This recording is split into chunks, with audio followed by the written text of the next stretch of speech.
April 28th. And for anybody that does not know, tomorrow, April 29th, is End Jew Hatred Day. So this is a big deal. And what the whole impetus of End Jew Hatred Day, End Jew Hatred is a civil rights movement. We're a Jewish civil rights movement, just like any other minority movement. And with being a Jewish civil rights movement comes applying social pressure when necessary, being empowered, being prideful, standing in solidarity with your Jewish friends and neighbors. So with all of that, End Jew Hatred Day was put on the calendar in 2022. It coincided with Yom HaShoah.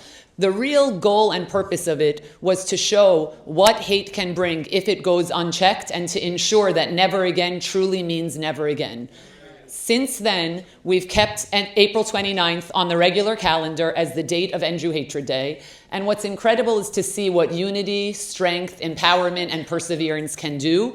Since 2022, we now have over 70 elected officials nationwide that have proclaimed April 29th End Jew Hatred Day, including the New York City Council, which is a big deal, Richie Torres, Fetterman, no, you name it, and we are talking, we just got word that Governor Ayotte from New Hampshire proclaimed the day. So we're making moves, we're making strides.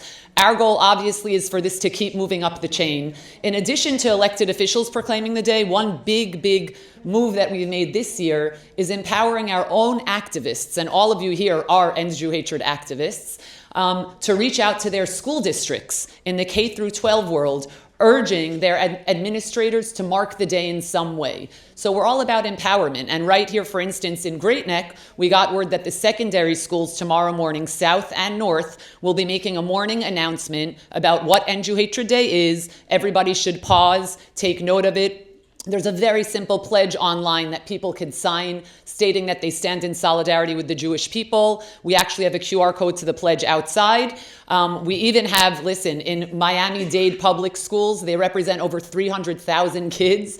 They've proclaimed the date. So all of their administrators in all of their schools are going to be marking the day in some way. So this just shows that when you put your mind to something, you really hit the ground running, you can make change, and that's what End Jew Hatred is all about, embracing minority civil rights and truly making change. So without further ado, now we're getting to the way that we're marking End Jew Hatred Day here is embracing that empowerment and pride. And with the movie that we're showing tonight, it's Ha'am's Frontline Warriors, and it's truly an amazing snapshot into what is going on in the world today and how our next generation is beyond empowered in ensuring that tomorrow is going to be a better tomorrow than what we're seeing today. So tonight we're thrilled to have Shabbos Kestenbaum here with us.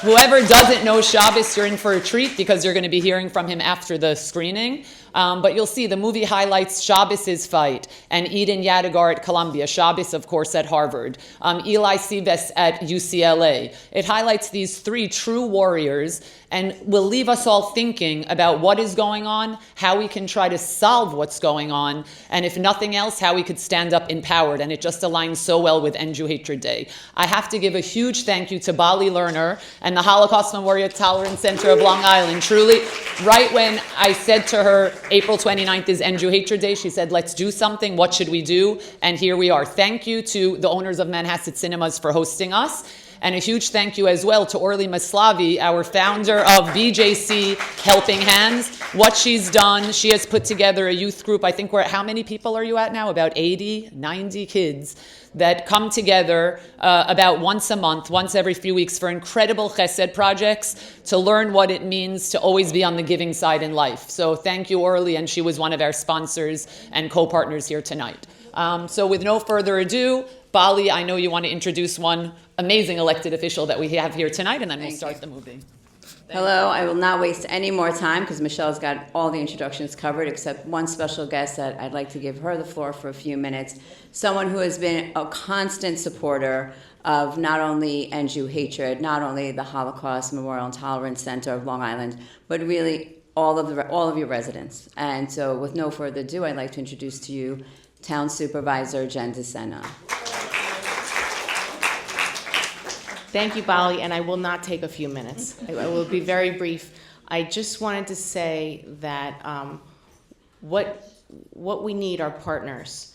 And someone wrote to me, responded to something I had posted recently, that she didn't know what was going on outside, of her circle, and who are mostly Jewish women. And she was just so relieved to see that there are partners out there who are helping. So I want you to know that you have partners, and you always have been partners. You were partners forming the NAACP in 1909. It was a Jewish woman who partnered with Hazel Dukes, the amazing civil rights activist right here in Roslyn. And you deserve partners. I am your partner, and End Jew Hatred, I think, is doing very well at bringing in partners online. And today, a wonderful partnership was announced with the Nassau County District Attorney, Ann Donnelly. So this education, of course, is coming from the HMTC, because that's what they do. They educate students. So I'm optimistic that these partnerships will help turn this around. And I thank you all for being here, and to our amazing student panel and advocates. Thank you. Thank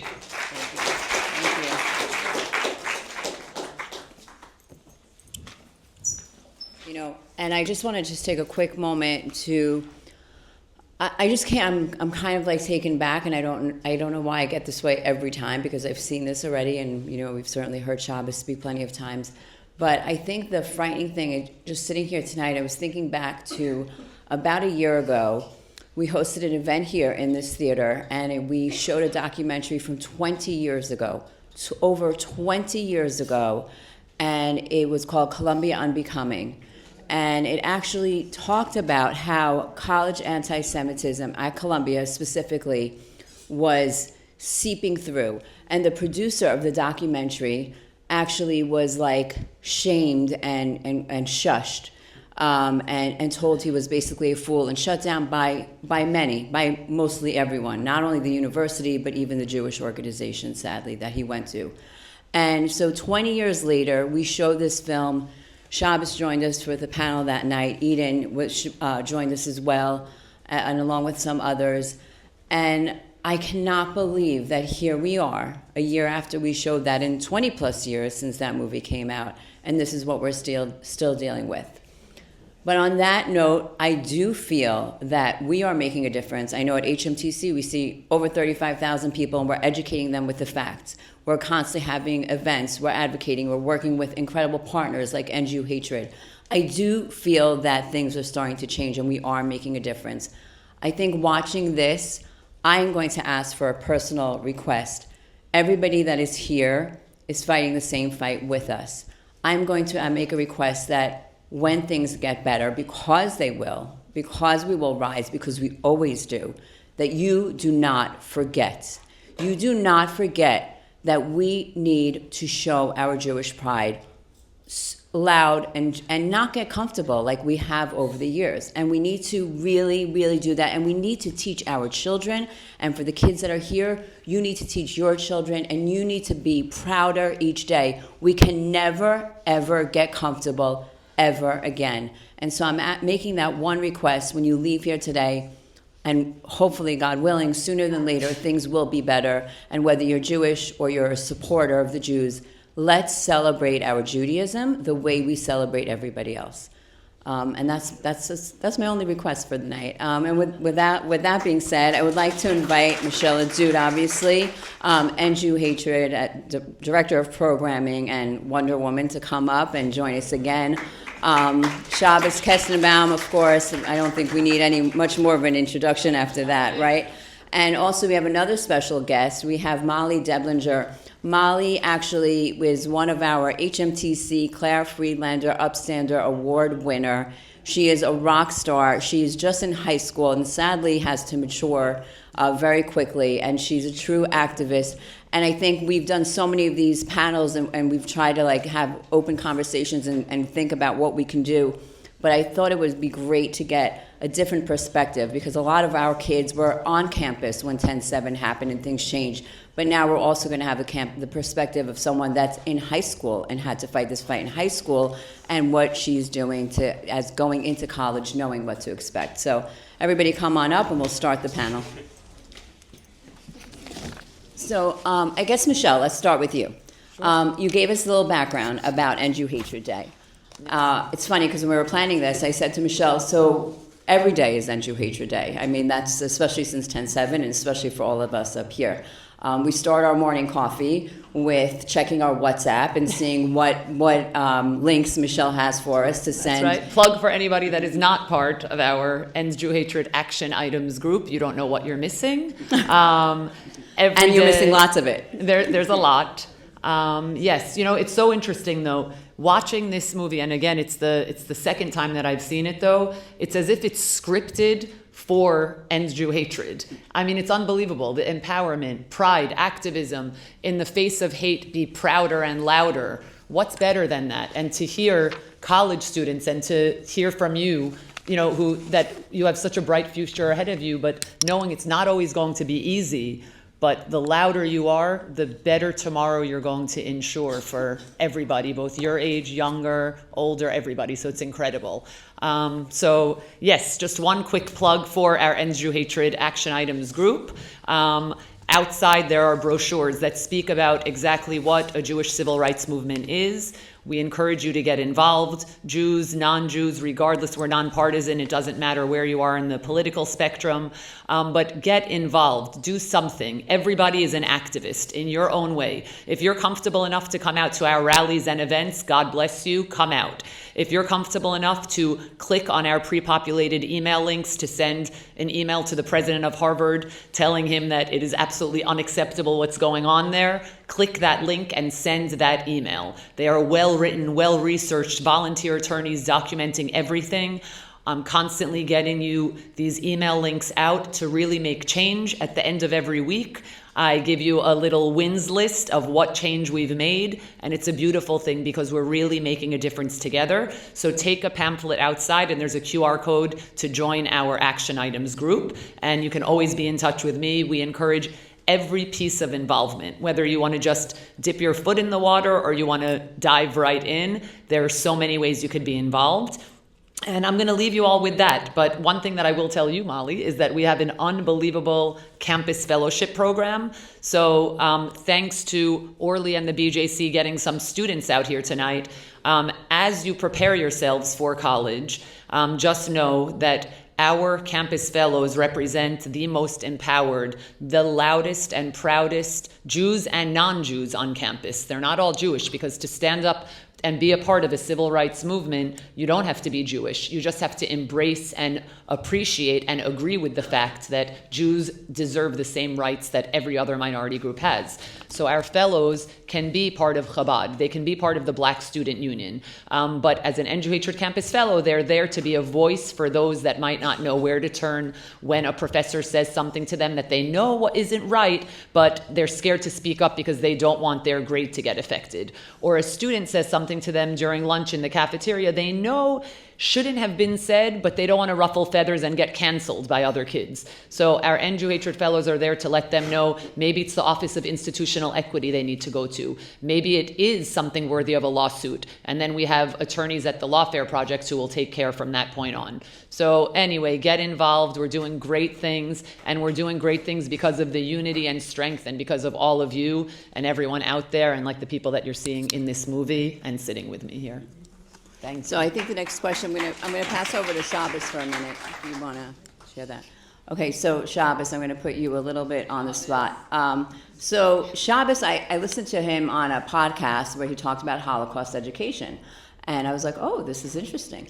And in that he mentioned how important Holocaust education is. And then he also mentioned how it's not necessarily, and I'm not quoting you, but it's not necessarily doing the job that needs to be done to combat modern anti-Semitism. And so Shabbos and I had a conversation about what HMTC is doing and how we are debunking the myths, and how we're using the lessons of the Holocaust and our true factual history to debunk the TikTok education that is filled with propaganda that so many students are getting. So, but my question to you, and the sad truth is, while it's great that we're doing that, there are so many organizations and students and adults and so many people that are just shying away still because they're nervous, they're scared, they're worried that they're going to, there's going to be a downside to speaking up. And again, it's not just students, and it's not just individuals, and it's not just kids, it's also organizations. What advice from all that you've been doing and seeing and speaking and, talking to so many people, what advice do you have for all of us, really? Sure. Well, thank you for having me. And it's true, when you told me you would listen to my podcast talking about Holocaust museums, I thought to myself, oh no, I'm in trouble. But we're very much on the same page. And one of the things that I love about HMTC is the fact that you don't end the story in 1945, because the story did not end in 1945. October 7th, unfortunately, is a critical part of that story. And it is a shame, I believe, that on Yom HaShoah there were all too many Jewish communal institutions and Holocaust museums that weren't talking about the current victims of anti-Semitism. They weren't talking about the horrific attacks on October 7th. So it is critical, whether you're part of a Jewish synagogue, a Jewish day school, you're on the board of a museum, you have to ensure that the voices and the stories of individuals who are experiencing anti-Semitism right now are being elevated and amplified. That is critical. Last time I was here, and at this point I really should buy a house in Great Neck. I'm here way too often.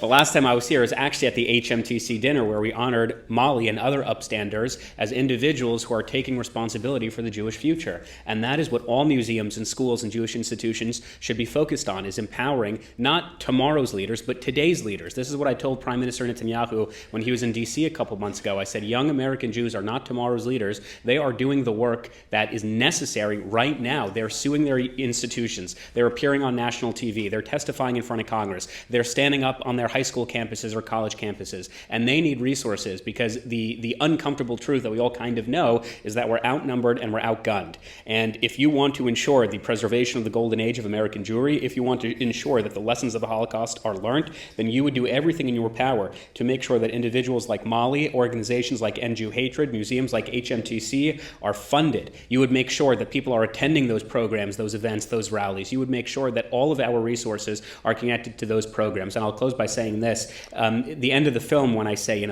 Yisrael Chai or whatever, sorry, that sounded really cynical. When I say Am Yisrael Chai, that was at an End Jew Hatred rally. We did it outside of Columbia University. There are very, very few Jewish organizations that are willing to actually put men on the street to show up at the gates of Columbia University and say that we are here and to be present. And that's why End Jew Hatred and the work they do is so critical. And okay, I'll say this one last thing, then I'll really shut up. But I was in, okay, fine. 10 more seconds, then I'll shut up.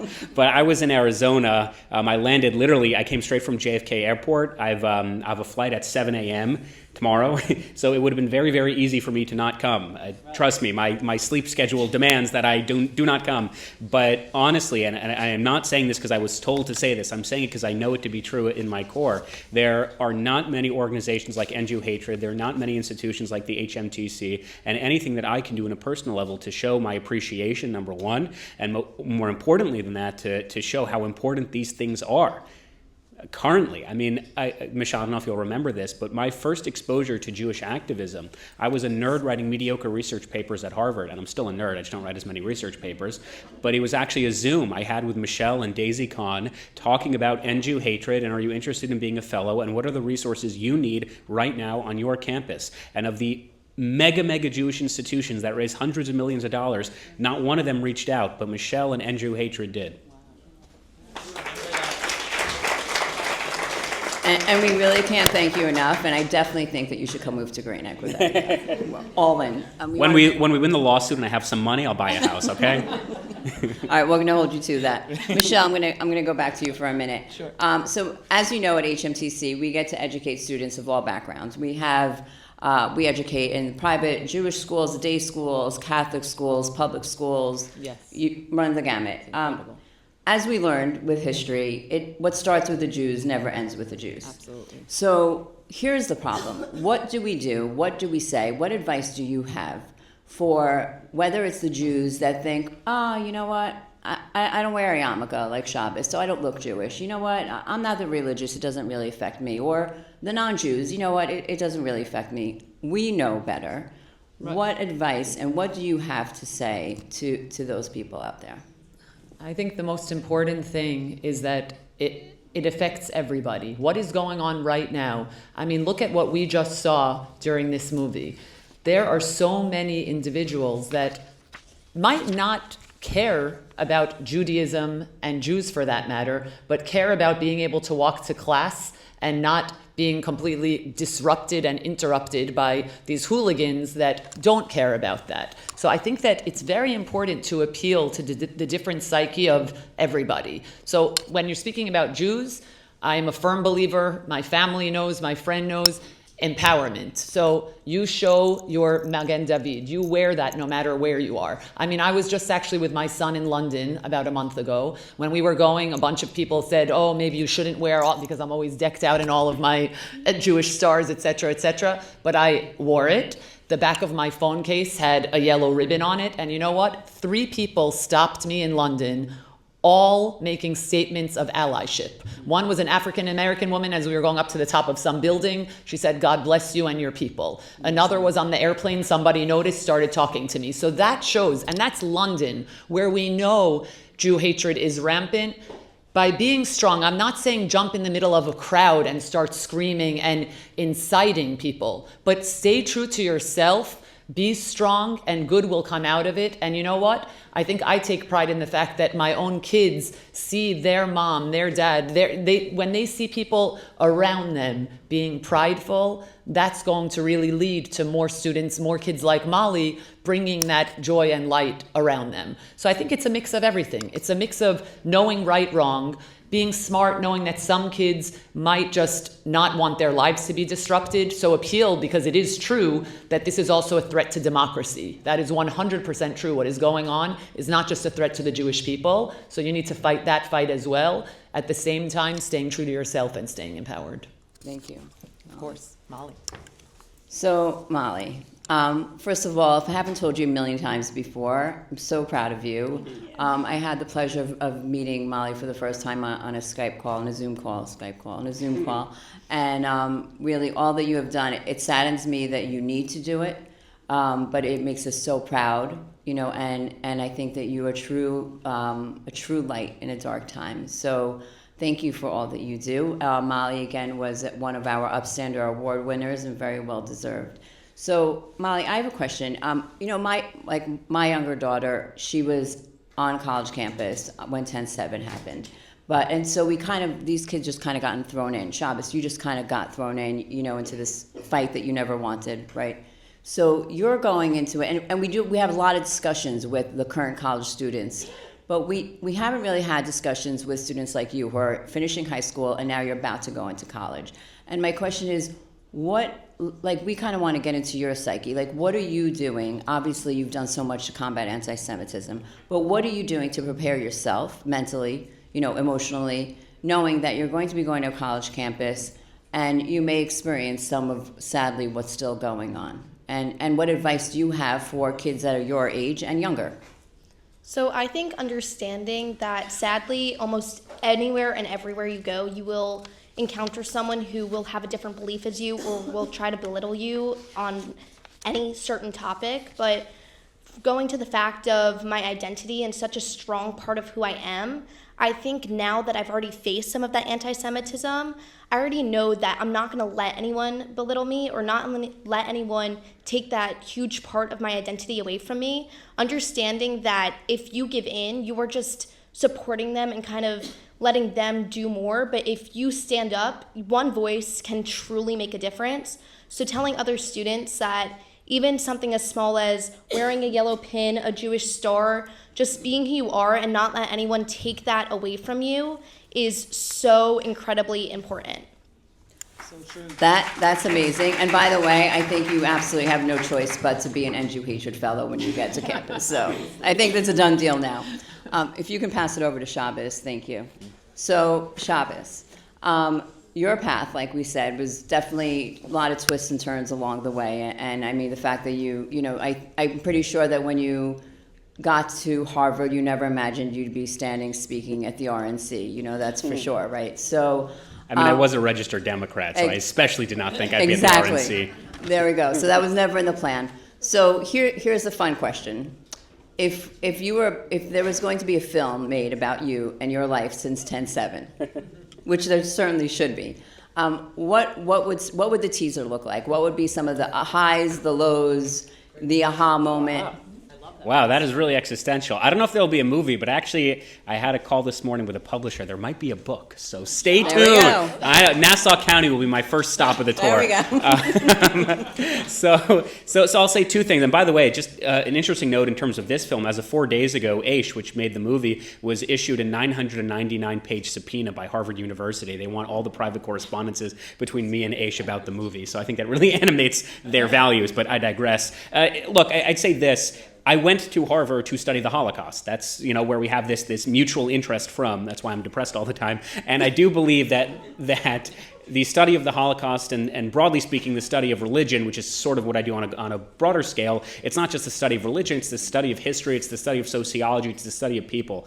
And I got the best education in the worst sense possible, because the story of October 7th is not the story of October 7th. As I always say, Hamas is a dictatorial, tyrannical regime that should be obliterated from the face of the earth, but they're also pretty clear what their goals are. You can read their charter online in English, and they're pretty clear that their goals are the eradication of the Jewish state from the river to the sea. Hassan Nasrallah, since deposed head of Hezbollah, he couldn't make it tonight, he sends his apologies, he stated for years it would be so great for all the Jews to move to Israel. Why? Because it'd be so much more convenient to kill you in one location than having to hunt you down country to country. He said this. So to me, the reaction of the October 7th events, it was bad and there should be a forceful response. But to me, something I will not be able to forgive, I will not be able to forget, is the reaction of the most elite, the most progressive, the most sensitive, the most educated, those who take knees for Black Lives Matter, who introduce themselves with preferred gender pronouns, people who I voted for and marched with and allied myself with. On the night of October 7th, as they're watching the images in real time of Jewish women bleeding from their private areas, of Jewish babies like Fear and Ariel crying as they're being hoarded onto motorcycles and being deported into Gaza. They see the images of these burned, mangled, charred bodies. And the immediate reaction of 34 student groups at Harvard is to jump out of bed, some were still in their pajamas, to draft what they called an emergency statement to blame Jews for the largest massacre of Jews since the Holocaust. No mention or condemnation of Hamas. And, if there was to be a teaser about my life, that to me was the ultimate paradigm shift, because I could never had conceived as possible that those individuals, friends, classmates, even professors, would be able to see us at our lowest and champion that, and to call on the increased acts of terrorism. I remember this was not reported in the mainstream media, because it shouldn't be, but in the private WhatsApp group, the student WhatsApp group at Harvard, on the night of October 7th, students were putting posters or images in the group chat of the posters they were making for protests. Long live the Intifada, victory is ours, glory to the martyrs. Again, this is the night of October 7th. So that, to me, very much changed everything. It certainly changed my politics. It certainly changed how I envisioned myself vis-a-vis education and academia. It certainly changed my professional goals. And I don't know what I will be doing professionally in the future, but I do know it will be in service of the American Jewish community, the community that I know and love, that I was raised in, and that is not something I would have expected on October 6th. And I'll close by saying this. I was at the president's house, the Israeli president, although maybe the American president soon, who knows. But I was at the Israeli president's house about a month or two ago, Isaac Herzog, and I had told him a story that I often say, and I'm almost positive I said it here in this cinema last year, of I was once giving a talk and a woman raises her hand, and it's always a cause of concern when someone raises their hand in the middle of my speech. I get death threats from the far left and the far right. I get criticism, so it's not a good sign. And this woman gets up and she says, "My name is Regina. I'm 103 years old." This happened in Miami, so go figure. I'm 103 years old. The average age is deceased. And that joke does not land so well in Miami, but it's okay because they can't hear what I'm saying. My name is Regina.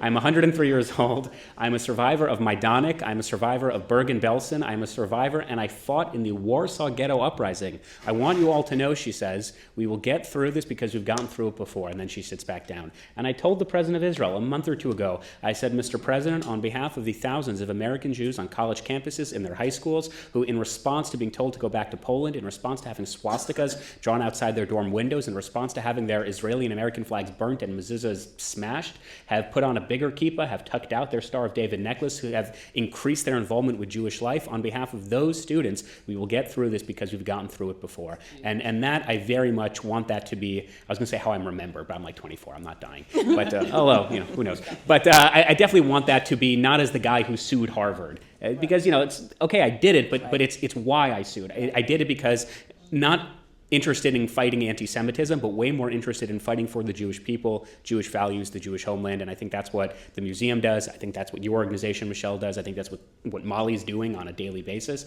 And that's what we as a community need to be a lot more in tune with. Yes, it's important to combat anti-Semitism, but at the end of the day, what is far more important is inculcating a sense of Jewish pride, education, and inspiration as early as possible, as young as possible.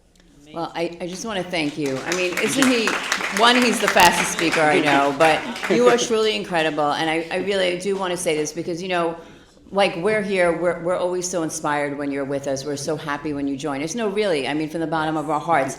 And we feel so touched. But the truth is, this is not easy work. And it's quite a roller coaster. And there's a lot of times where I'm sure, we all, I think, go through it, where we're like, we feel like we're fighting this fight, and what are we getting enough done? And it can be a very hard time for everyone. But I want to say that we see all that you have done, and we are so grateful for you and for everything that you have done. And always remember that, really. Just one thing, we actually were originally planning on holding this tomorrow on End Jew Hatred Day. But Shabbos was, of course, my first call. And when he said he's traveling on the 29th, but Shabbos being Shabbos would squeeze us in on the 28th, we changed course. And really, Shabbos, you are unbelievable. He's everywhere he needs to be, doing everything he needs to be doing. And really, I'm beyond grateful for you. So anything that you're saying, you are absolutely incredible. But, on my end, I'm just going to close with, again, a huge thank you. Bali, I think Alan Mindell is somewhere here. Alan, on the president of the board, correct? Chairman. Of the Holocaust? Chairman. Chair. But anyway, beyond thankful for helping to make this happen. But so everyone, tomorrow, for End Jew Hatred Day, do something extra. Just do something extra in your own mind. One thing, go outside, yes, scan the QR code, take the pledge. Super simple pledge. But do something extra. Whether you typically don't wear a Magen David, maybe wear one tomorrow. If you want to post a quick little video on your story urging everybody to stand in solidarity with the Jewish community, do that. Just do something extra. I always remember that I heard Brett Stevens at a speaking engagement one time, and I happen to think he's brilliant, and he made one comment in regard to how can we be more empowered? How can we be more prideful? How can we fight this fight? And he said, if you're Jewish, for now, just do something that's 20% Jewier. Be 20% Jewier. And it really resonated with me. It's just doing something. So tomorrow, just do something a little different to mark that it is End Jew Hatred Day. Mark our words that this day is going to be on this calendar. We started it 3 years ago, and we're chugging along, moving along. We want it next year even bigger. But you do your part, we do our part, and united, we're getting places. And grab a bracelet on your way out. Thank you. Can wear that yes. tomorrow. And we have bracelets on the way out. Wear them tomorrow, and we're doing great things. So thank you so everyone, much. so much Thank for joining you us all. this evening. Molly, nice meeting you.